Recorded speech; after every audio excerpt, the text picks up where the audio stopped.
اپنی تنہائی پر توجہ دیں، اپنی بالخصوص نوجوانوں، میری آپ سے بڑی درد مندانہ اپیل ہے، اپنی تنہائی میں نا رب کی بارگاہ میں حاضر ہو، اچھے ارادے کرو، اچھی منصوبہ بندی کرو، لمبی دعائیں مانگو۔ اکیلے جب ہو تو پھر نہ وضو کر کے رسول پاک کی بارگاہ میں درود و سلام پڑھو، دلوں کو قوت ملے گی، حافظے مضبوط ہوں گے، تمہارے چہروں پر روشنی آئے گی۔ اپنی زندگی میں کوشش کریں کہ ایسے اعمال کیے جائیں، ایسے کاموں کو کیا جائے جن سے نا وہ قبول کر لے، کچھ چیزیں وہ قبول کر لیتا ہے۔ اچھی نیت میں لپیٹ کر عمل کیا جائے تو قبول ہے، اور عمل کر کے نا پھر اس سے ڈرا جائے تو پھر قبول ہے، پھر خوف کیا جائے کہ چونکہ بارگاہ بڑی ہے تو پھر قبول ہے۔ حضرت سعدی رحمۃ اللہ نے لکھا ہے کہ ایک درویش کہتا ہے کہ میں نے دیکھا کہ کعبے کا میں طواف کرنے گیا تو رات کے وقت ایک شخص پتھر پہ سر رکھ کے روتا ہے اور کہتا ہے مالک مہربانی کرنا، میں نے 40 سال تیری ڈیوٹی کی ہے،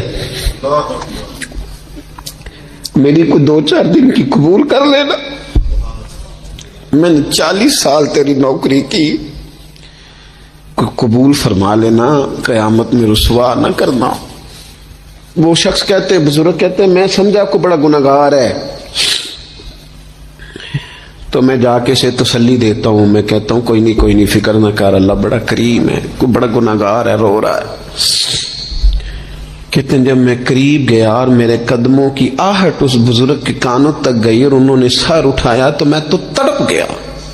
یہ تو بغداد کے پیر غوث اعظم جیلانی ہے۔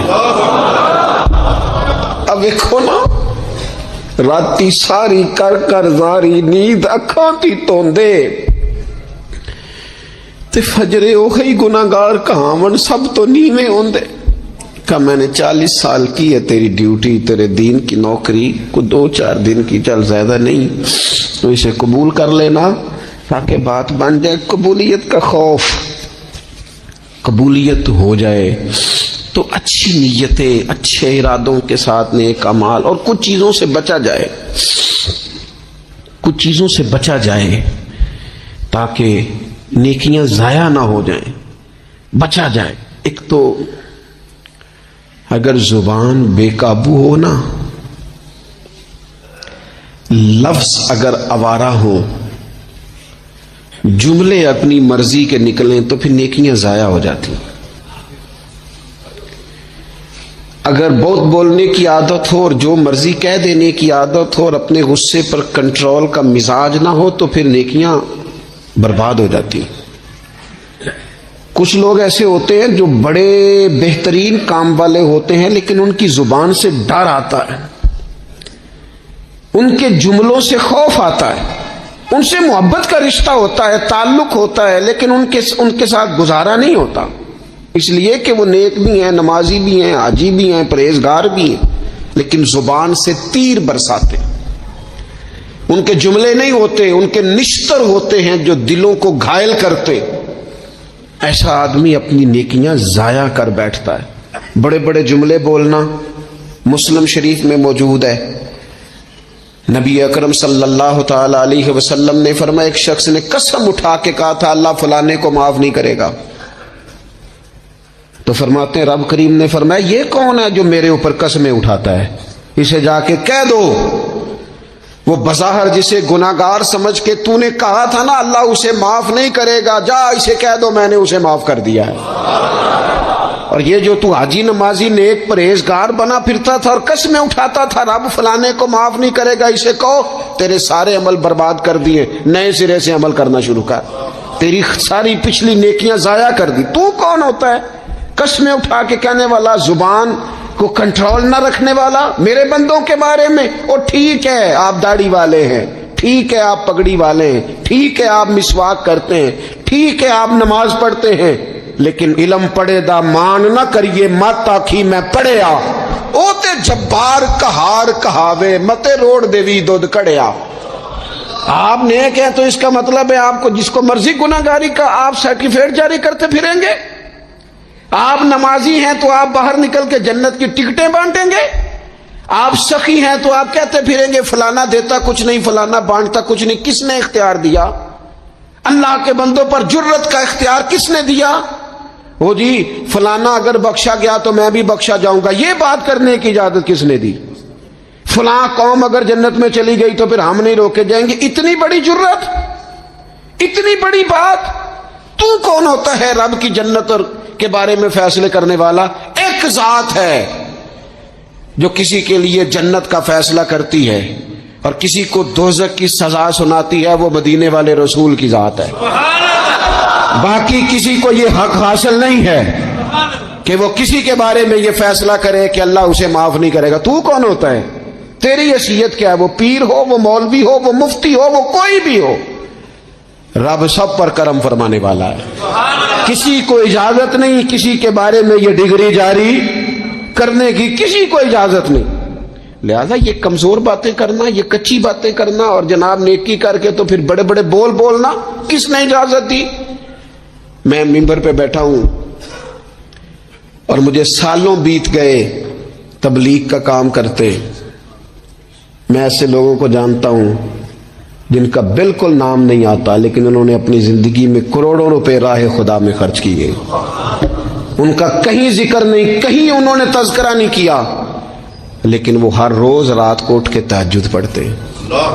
انہوں نے کبھی کسی کو نہیں بتایا، لیکن جب وہ اپنی تسبیح نکالتے ہیں تو انہیں توفیق دیتا ہے کائنات کا مالک کہ پڑھ میرے رسول پہ درود پاک، اور وہ لاکھوں کی تعداد میں پڑھ گزرتے، انہیں توفیق دی ہے رب نے، لیکن انہیں اپنی زبان سے یہ باتیں کبھی بیان نہیں کی۔ میں جانتا ہوں ایسے لوگوں کو میرے عزیزوں، اپنی زندگی میں بڑا بول نہیں۔ ایک بڑی نیک خاتون ہے، پاک باز ہیں، حضور علیہ السلام کی بارگاہ میں حاضر ہیں، تو انہوں نے صرف اتنا لفظ کہہ دیا کہ یہ فلانی بی بی کا قد چھوٹا ہے، حالانکہ یہ کوئی بڑی بات نہیں، لوگ کہہ دیتے ہیں۔ اور ہمارے ہاں تو جب کوئی تنقید کرنے پہ آتا ہے تو جو من میں آتا ہے کہہ دیتا ہے، یہ جی اس بی بی کا قد چھوٹا ہے، اتنے لفظ کہہ دیے۔ تو نبی اکرم صلی اللہ تعالی علیہ وسلم نے فرمایا یہ جو تم نے بات کی ہے نا، اگر تمہارے یہ جملے میں میٹھے پانی والے سمندر میں ڈال دوں تو وہ سمندر کڑوا ہو جائے گا۔ تم نے کسی پر تنقید کی، کسی کے قد پر اعتراض کیا، یہ تعلیم امت کے لیے حضور نے بات ارشاد فرمائی، ورنہ وہ خاتون ان کی تو بڑی عظمت ہے، لیکن رسول اللہ صلی اللہ تعالی علیہ وسلم نے ہمیں بتایا، ہمیں سمجھایا، ہمیں سکھایا کہ تم اپنے بول کی وجہ سے، اپنے لفظوں کی وجہ سے اپنی نیکیاں ضائع نہ کر بیٹھنا، دعوے نہ کرتے پھرنا زندگی میں کہ میں نے یہ کر دیا، میں نے وہ کر دیا، میں نے بڑے انقلاب برپا کر دیے، او جی اللہ کا فضل ہے جی، اللہ نے بڑی توفیق دی ہے جی، ڈیرے پہ بڑے لوگ روٹی کھاتے ہیں جی، دسترخوان میں نے لگایا ہوا ہے جی، فلانے کے ساتھ بھی میں، او بس کر یار، تو کسی کو کیا دے سکتا ہے؟ یہ دیکھ تو دینے والا تو کریم رب ہے، تو 100 کو دے کے 200 کو دے کے بتاتا ہے، وہ پتہ نہیں کس کس کو عطا فرماتا ہے۔ حضرت ابراہیم خلیل علیہ السلام بغیر مہمان کے روٹی نہیں کھاتے تھے۔ ایک دن مہمان آیا، یہ نبیوں کی شان ہے، پیغمبروں کی شان ہے۔ ایک دن مہمان آیا تو فرمانے لگے بسم اللہ پڑھ، وہ کسی اور نظریے کا تھا، نہ پڑھ سکا، فرمانے لگے جا کہیں اور روٹی کھا لے، اگر نہیں پڑھتا تو اٹھ کے چلا گیا۔ تو رب کریم نے فرمایا خلیل کتنی عمر ہو گئی اس بندے کی؟ مالک بوڑھا ہو گیا ہے، فرمایا اس نے کبھی میرا نام نہیں لیا، میں نے تو ٹکر کبھی بند نہیں کیا، میں نے تو نہیں کبھی بند کیا، میں تو دیتا ہوں، عطا کرتا ہوں۔ یہاں لوگ کہتے ہیں جا تیری تنخواہ کاٹی گئی، یہاں لوگ کہتے ہیں جا تیرے اتنے دن کے فلاں معاملات ختم ہو گئے، جا نکل ادھر سے، میں دیکھتا ہوں کون تجھے روٹی پہ رکھتا ہوں، بس کر، واللہ خیر الرازقین، رزق دینے والا اور بہتر دینے والا میرا رب کریم ہے۔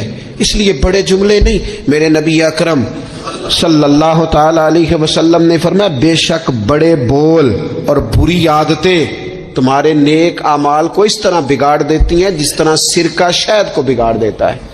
لہذا میرے دوستو، عمل کرنا ہے پھر اسے چھپانا ہے، کیونکہ جس چیز کو بندہ چھپاتا ہے نا اسے قیمتی سمجھتا ہے۔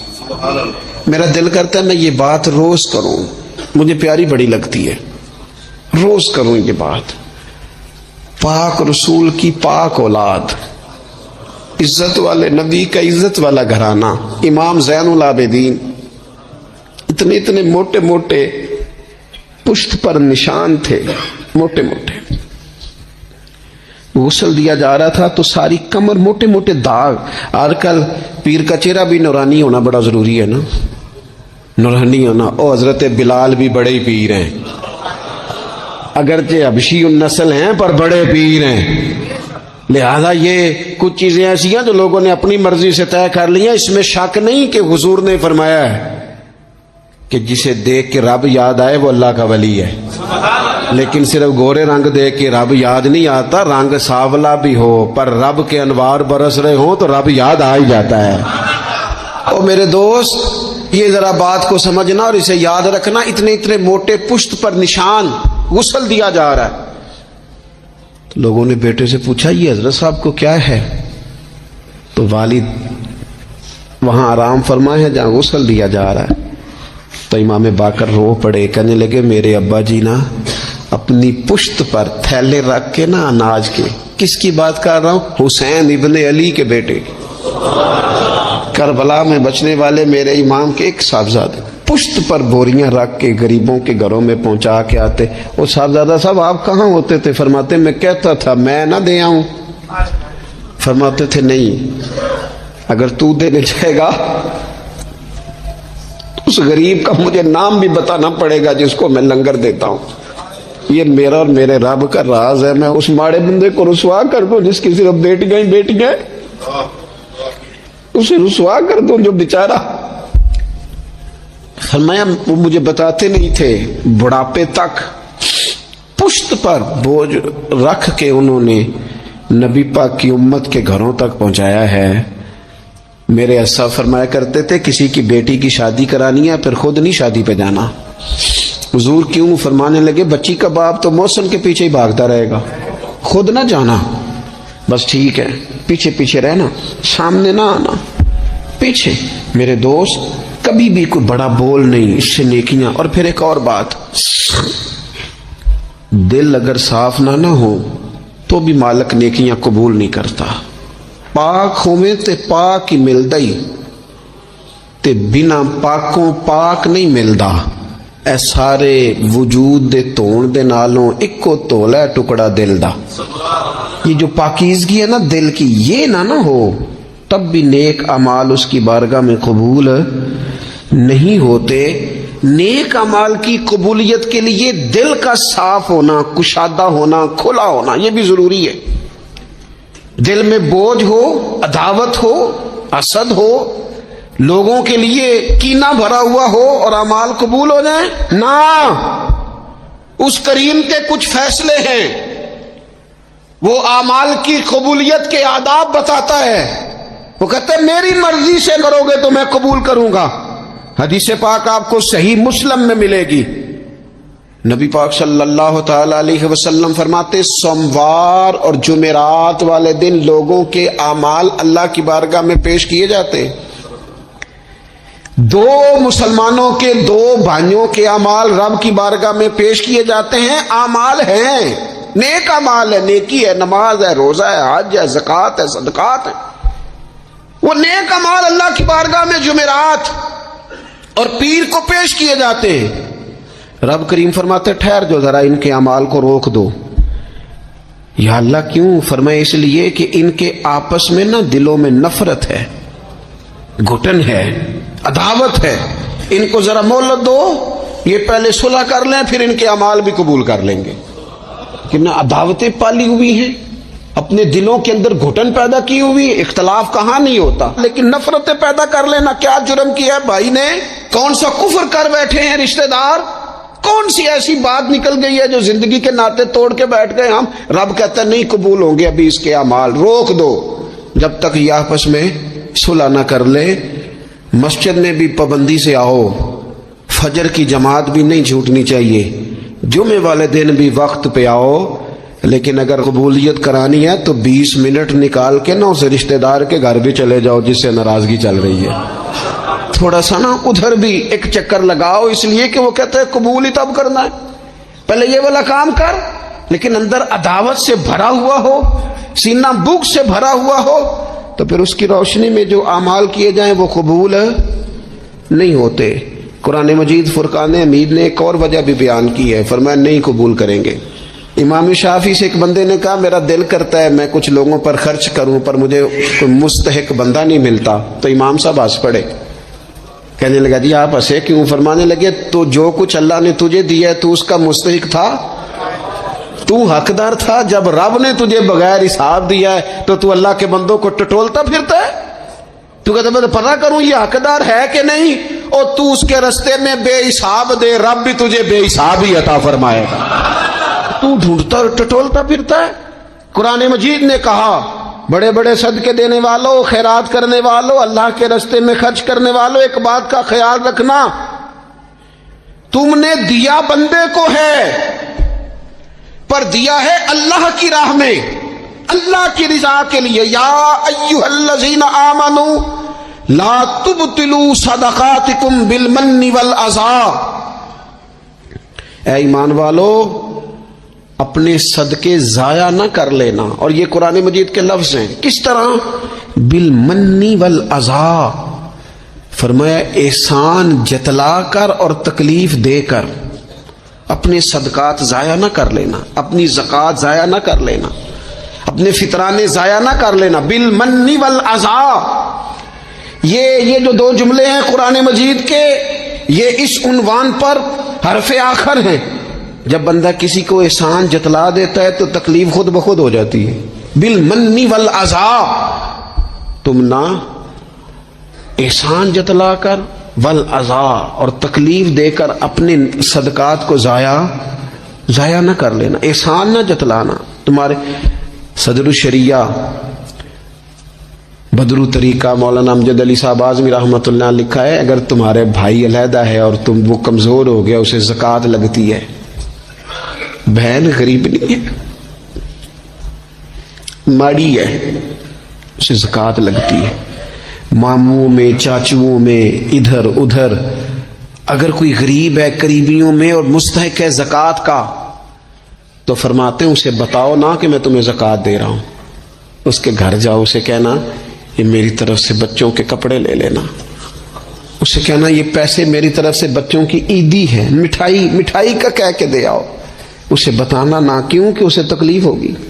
احسان جتلا کر تکلیف نہ دو، ماڑا تو پہلے بڑی تکلیف میں، غریبی نے تو بذات خود بڑی آزمائش پیدا کر دی ہے، سب روگاں دا روگ محمد جس دا نام غریبی، کانڈ بلا کے لنگ جاندے نہیں، رشتے دار قریبی، یہ تو بذات خود ایک آزمائش ہے، مزید تکلیف نہ دو کسی کو۔ احسان جتلاتے ہو، بتاتے ہو، فوٹو بازی کرتے ہو، دعوے کرتے پھرتے ہو۔ سنیں صحیح مسلم میں حدیث ہے، نبی اکرم صلی اللہ تعالی علیہ وسلم نے اتنا سخت حکم بیان فرمایا، حضور فرمانے لگے اللہ تعالیٰ قیامت کے دن 3 قسم کے لوگ ایسے ہیں، نہ ان سے کلام کرے گا، نہ انہیں پاک فرمائے گا، نہ ان کی طرف نگاہ ہی کرے گا۔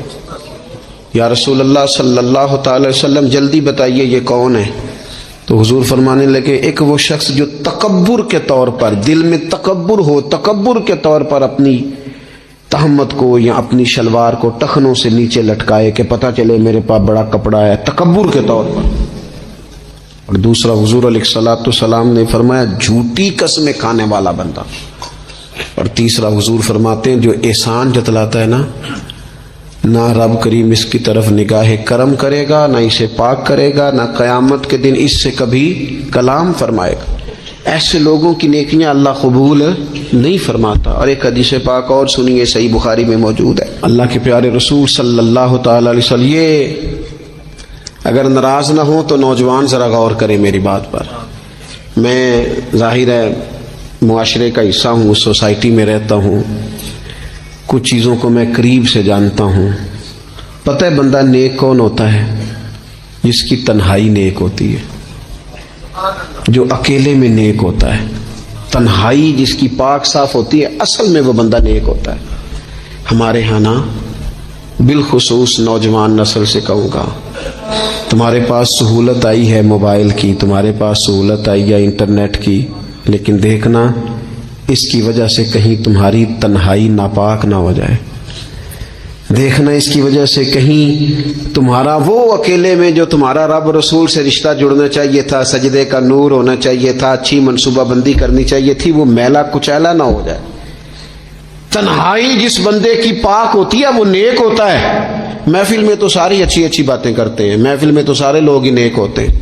یہ صحیح بخاری میں حدیث ہے، نبی اکرم صلی اللہ تعالی علیہ وسلم نے فرمایا، میں اپنی امت کے کچھ ایسے لوگوں کو جانتا ہوں جو قیامت کے دن تہامہ پہاڑ کے برابر نیکیاں لے کے آئیں گے۔ تہامہ پہاڑ تھا ایک بڑا سفید رنگ کا، اس پہاڑ کے برابر وہ نیکیاں لے کے آئیں گے، لیکن فرمایا اللہ تعالیٰ ان کی نیکیوں کو ہوا میں اڑا دے گا۔ حضرت ثوبان رضی اللہ تعالیٰ عنہ نے عرض کی، یا رسول اللہ صلی اللہ تعالیٰ علیہ وسلم ہمیں یہ معاملہ کھول کر بیان کر دیں۔ حضور علیہ الصلوۃ والسلام فرمانے لگے، وہ راتوں کو عبادت بھی کرتے ہیں، اللہ کی بارگاہ میں بھی حاضر ہوتے ہیں، لیکن فرمایا ان لوگوں کا مسئلہ یہ ہے، ان کا نقصان یہ ہے، گھاٹا اور خسارہ یہ ہے کہ جب وہ اکیلے ہوتے ہیں تو رب کی حرمتوں کو پامال کرتے ہیں، دین کی حدوں کو توڑتے ہیں، تنہائیوں میں رب کی نافرمانی کرتے ہیں۔ نتیجہ کیا نکلتا ہے کہ وہ جو لوگوں کے بیچ نیکیاں کی ہوتی ہیں، نمازیں پڑھی ہوتی ہیں، عبادتیں کی ہوتی ہیں، صدقات کی ہوتے ہیں، وہ بھی ضائع ہو جاتے ہیں۔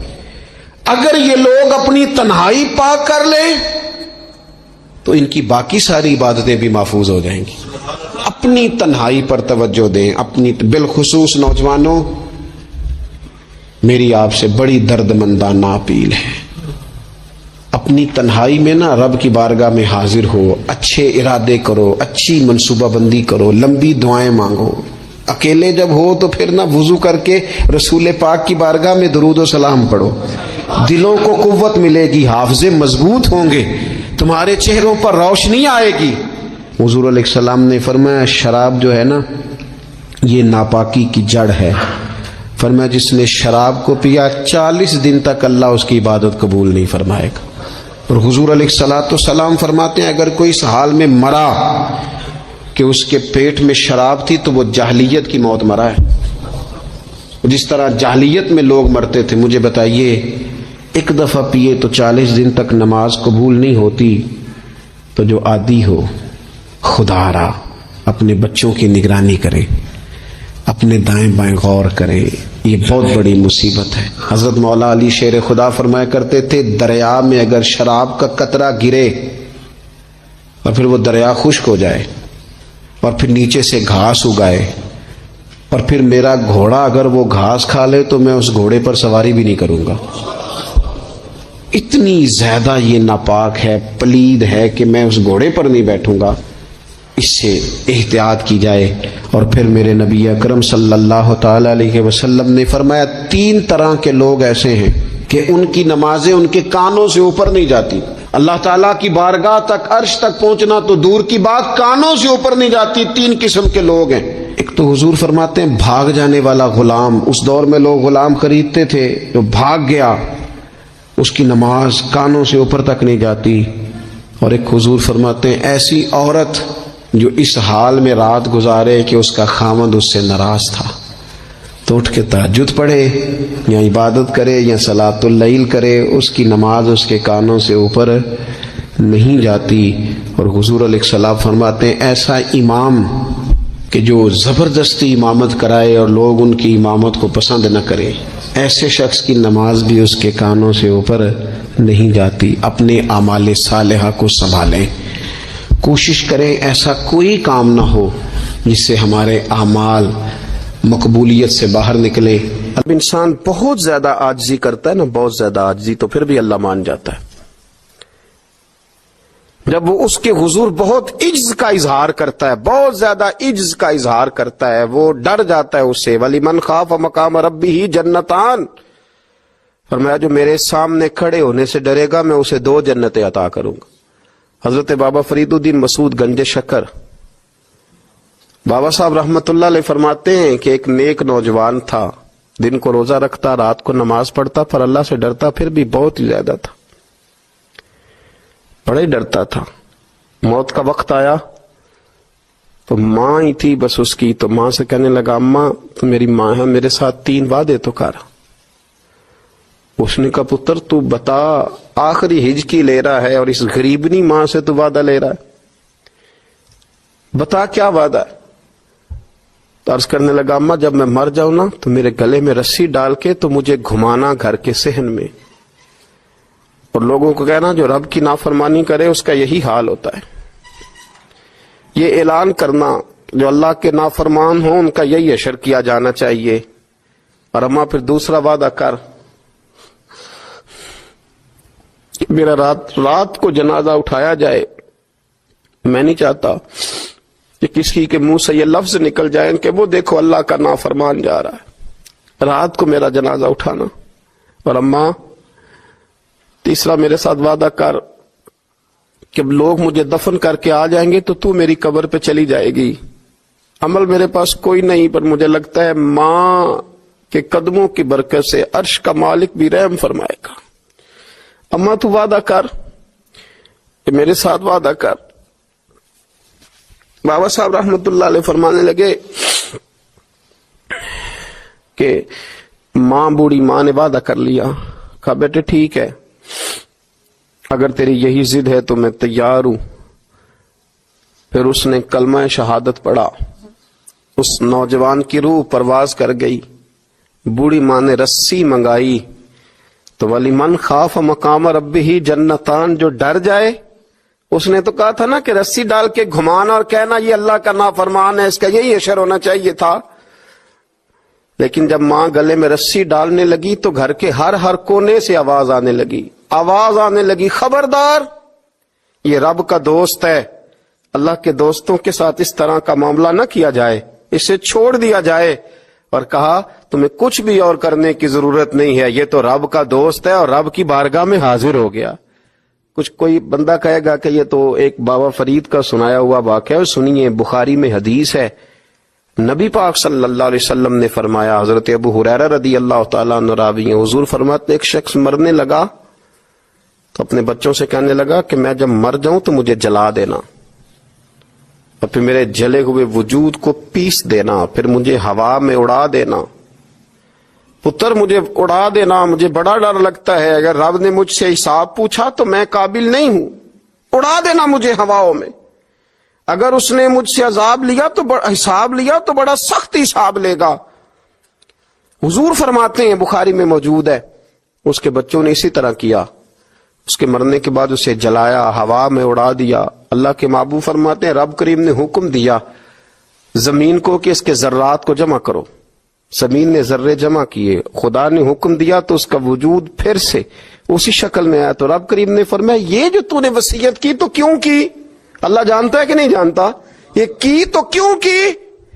تو رو پڑا، کہنے لگا اللہ میرے اندر تو طاقت نہیں تھی تیرے سامنے کھڑا ہو کے حساب دے سکوں، تجھے منانے کے لیے تیرے خوف سے ڈر گیا، میں ڈر گیا۔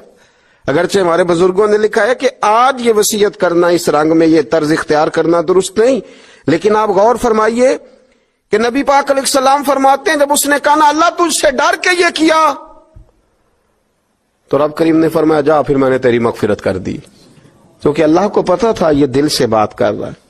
ایک چوتھی بات میرے رسول پاک علیہ السلام نے فرمایا کہ جب رب نہ مانے تو پھر وہ کمزوروں کے صدقے مان جاتا ہے، پھر وہ ضعیفوں کے صدقے مان جاتا ہے۔ فرمایا اللہ تم سے بارشیں روکنا چاہتا ہے پر تمہارے ضعیفوں، کمزوروں، غریبوں کے صدقے، مجبوروں کے صدقے وہ تم پر بارشیں برساتا ہے۔ حضور فرماتے ہیں ربا شغالہ اغبر لو اقسم علی اللہ لا برا، کچھ ایسے لوگ ہوتے ہیں کہ ان کے بالوں میں خاک پڑی ہوتی ہے، چہروں پہ مٹی الجھے ہوئے ہوتے ہیں، لیکن اگر وہ اللہ پہ قسم کھا لیں تو اللہ ان کی قسم بھی پوری کر دیتا ہے، قسم بھی۔ حضرت عبداللہ ابن مبارک فرماتے ہیں، ابن قدامہ نے لکھا ہے، فرماتے ہیں بارش نہیں ہوتی تھی مکے میں، قحط پڑ گیا تو سب لوگ مسجد الحرام سے باہر کھلی جگہ میں نکلے دعا کرنے کے لیے، سب اپنی اپنی دعائیں کر رہے تھے، تو میں تھوڑا باہر ہوا تو اچانک ایک غلام آیا، کالا سیاہ رنگ، 2 رکعتیں نماز پڑھ کے تو ہاتھ پھیلائے تو کہنے لگا اللہ مجھے پتا ہے یہ جو کچھ بھی ہوا ہے میری نافرمانیوں کی وجہ سے ہوا ہے، تو ناراض ہو گیا نا, تو نے بارش روک لی, تو ناراض ہو گیا نا, ہمیں سبق سکھانا چاہتا ہے نا. یہ کسی اور کی وجہ سے نہیں, یہ صرف میری نافرمانیوں کی وجہ سے ہوا. اللہ رحم فرما, تیرے بندے تھوڑی سی بھی سختی برداشت کرنے کی طاقت نہیں رکھتے, کمزور ہیں, ڈر جاتے ہیں, غلام ہے, دعائیں مانگ رہا ہے. حضرت عبداللہ ابن مبارک فرماتے ہیں اس نے چہرے پہ ہاتھ پھیرے تو کالی گھٹائیں چھا گئی, بارش ہونے لگی. میں اس کے پیچھے گیا, اس کا گھر ڈھونڈ آیا, تعقب کیا, پیچھا کیا, گھر میں نے تلاش کر لیا. اور گھر کو تلاش کر کے جب میں واپس آیا تو میں نے حضرت فضیل بن عیاض سے ذکر کیا, تو کہنے لگے کسی طریقے سے اسے حاصل کرو. فرماتے میں اس کے گھر گیا, اس کے مالک نے مجھے دیکھا تو کہا عبداللہ ابن مبارک میرے گھر, اتنے بڑے ولی, اتنے بڑے درویش, اتنے بڑے محدث. میں نے کہا تیرا غلام چاہیے. اس نے کئی غلام دکھائے. میں نے کہا نہیں یہ نہیں. اس نے کہا یہ بڑے بڑے اچھے ہیں, کوئی سے بھی آپ لے لے, خرید لے. میں نے کہا نہیں. پھر وہ لاغر صاحب, وہ کمزور صاحب, وہ ضعیف سا نکل کر کے آیا. میں نے کہا یہ مجھے دے دو. تو کہنے لگا یہ تو بیچارہ بے ضرر سا آدمی ہے, کیا لے کے کریں گے. میں نے کہا نہیں مجھے یہی چاہیے. میں اس کو ساتھ لے کے چلا تو رستے میں پوچھنے لگا آقا میرے اندر تو کوئی ایسی بات نہیں تھی, مجھے کیوں خریدا, آپ مجھ سے کیا خدمت لیں گے. تو عبداللہ ابن مبارک فرمانے لگے میں نے کہا کوئی خدمت بھی نہیں لوں گا, میں تو خود تیری خدمت کروں گا. میں تیرا بیاہ کراؤں گا, تیرے لیے مکان بناؤں گا, میں تیری خدمت کروں گا. میں تیرا اور تیرے رب کا رشتہ دیکھ چکا ہوں. میں تیرا اپنے مالک کے ساتھ جو تعلق ہے اسے دیکھ چکا ہوں. کہتے میں نے یہ لفظ کہے تو مجھے کہنے لگا 2 رکعتیں پڑھ لوں, اب مجھے لے جانا پر 2 رکعتیں پڑھ لوں. کہتے میں نے کہا پڑھ لو. تو 2 رکعتیں پڑھنے کے بعد میری طرف دیکھ کے کہنے لگا آقا مجھے اپنا حق معاف کر دینا, میں خدمت نہیں کر سکا. پھر کہنے لگا اللہ راز تو کھل گیا, اے اللہ راز تو کھل گیا, اللہ تیرا میرا معاملہ تھا, راز تو کھل گیا, راز تو کھل گیا, اللہ راز تو کھل گیا. میں سراپا مخزن راز تھا, میں رہا تھا مدت و راز میں, یہ تو تیرا شوق کے دید کشاں کشاں مجھے کھینچ لایا مجاز میں. اللہ راز کھل گیا. یہ لفظ کہتے کہتے کہتے کہتے اس شخص نے کلمہ پڑھا اور اس کی روح پرواز کر گئی, اس کی روح ہی پرواز کر گئی. تو کبھی ان کمزوروں کے ذریعے بھی اللہ کو منایا جا سکتا ہے, تو رب کو منانے کی کوشش کریں.